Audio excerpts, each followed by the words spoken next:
որոշեցինք իրականացնենք ծառատունք, քանի որ մանկապարտեզը բարեկարգվել էր 2 տարի առաջ, բակի բարեկարգման աշխատանքները եւս իրականացվել էին, մնում էր իրականացնել ծառատունք, տնկելու ենք մոտ 100 դեկորատիվ ծառեր, որոնցից 50-ը մշտադալար են, եւ 200 պտղատու ծառեր, այսինքն ընդհանուր մոտ 300 ծառ ենք տնկելու։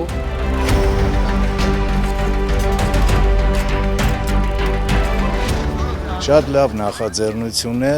եւ վարակիչ նախաձեռնություն է, այնպես որ կաշխատենք բոլոր մանկապարտեզներում այս նույն ծրագիրը իրագործենք եւ մանկապարտեզներում եւ բակային տարածքներում եւ մեր այգիներում։